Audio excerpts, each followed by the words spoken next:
Assalamualaikum warahmatullahi wabarakatuh.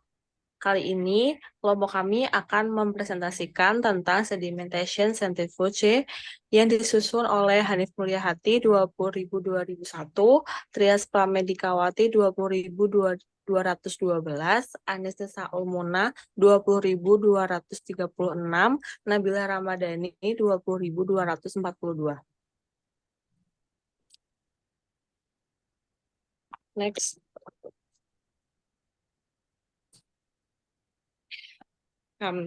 Yaitu saya akan menjelaskan tentang pengertian sentrifuge, yaitu alat yang berfungsi memutarkan cairan ini yang digerakkan menggunakan seperangkat motor listrik dengan menempatkan wadah atau objek di rotasi sekitar sumbunya. Sentrifuge juga berfungsi dalam prinsip sedimentasi yang pada percepatan sentripetal sehingga menyebabkan zat padat untuk memisahkan sepanjang arah radial atau bagian bawah tabung. Salah satu jenis sentrifuge yaitu tipe sedimentasi sentrifuge. Untuk mekanisme sentrifuge sedimentasi membuatnya ideal untuk sistem dua fase dengan diferensial kepadatan tinggi.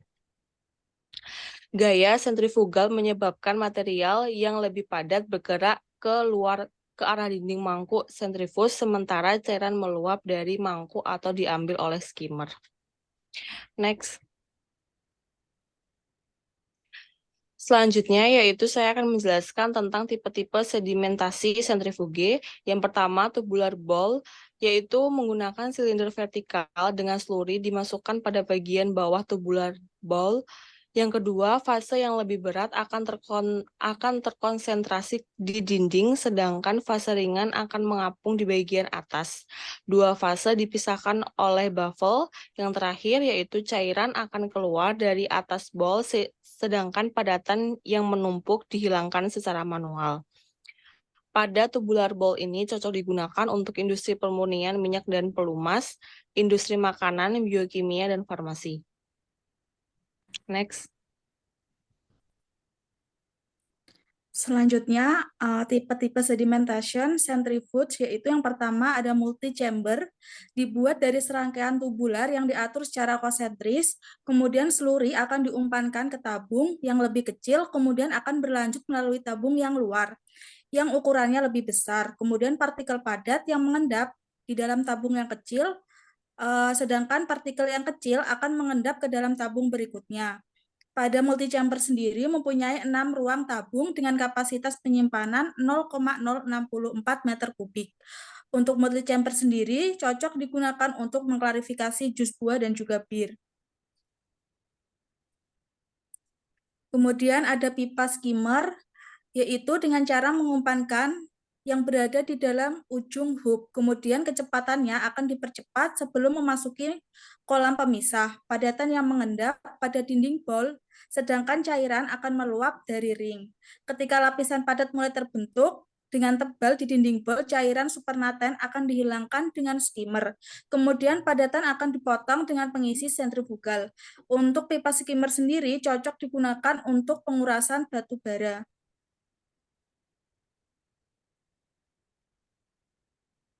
Untuk tipe-tipe sedimentasi centrifuge selanjutnya itu ada decanter, di mana decanter sendiri terbuat dari bowl yang kokoh dan juga conveyor sekrup yang dipasang horizontal.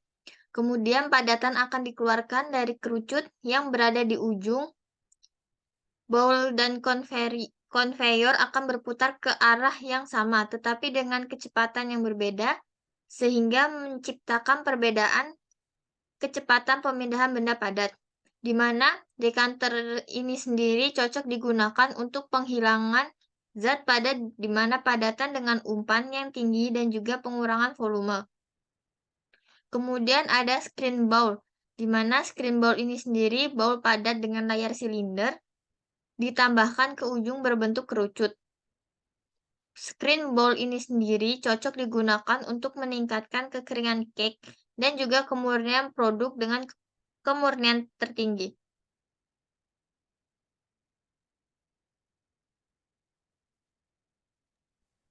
Selanjutnya, saya akan menjelaskan tentang prinsip kerja dari sedimentation centrifuge. Jadi, prinsip kerjanya sendiri itu didasarkan pada pemisahan molekuler dari sel atau organel subseluler. Pemisahan tersebut berdasarkan konsep bahwa partikel yang tersuspensi di sebuah wadah akan mengendap atau bersedimentasi ke dasar wadah karena adanya gaya gravitasi. Sehingga laju pengendapan suatu partikel yang tersuspensi tersebut dapat diatur dengan meningkatkan atau menurunkan pengaruh gravitasional terhadap partikel. Hasil sentrifugasi terbagi menjadi dua, yaitu supernatan dan pelet. Next.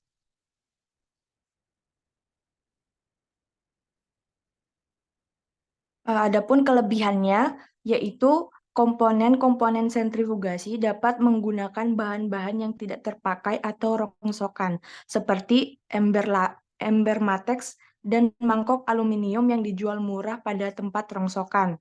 Alat sentrifugasi juga memiliki kelebihan pada saat pengoperasian. Terus waktu yang dibutuhkan lebih cepat dibandingkan dengan alat filterisasi yang cukup lama dan juga tahan lama dalam pengoperasiannya. Next. Adapun untuk kekurangannya, alat sentrifugasi memiliki kekurangan dalam mempersiapkan alat dan bahan hingga slurry yang dihasilkan, yaitu mahalnya bahan yang dibutuhkan seperti dinamo. Terus pembuatan alat sentrifugasi memiliki tingkat kerumitan yang cukup tinggi, sehingga pembuatan alat sentrifugasi memerlukan waktu selama 3 hingga 4 hari pengerjaan. Untuk tingkat kejernihan slurry yang telah disentrifugasi juga lebih rendah dibandingkan dengan slurry yang telah difilterisasi. Mungkin itu saja yang dapat disampaikan. Saya serahkan kepada moderator. Baik, terima kasih atas penyampaiannya. Mungkin kita akhiri saja. Apabila ada salah kata saat menyampaikan presentasi, mohon dimaafkan. Wabillahi taufiq wal hidayah. Wassalamualaikum warahmatullahi wabarakatuh. Waalaikumsalam warahmatullahi wabarakatuh.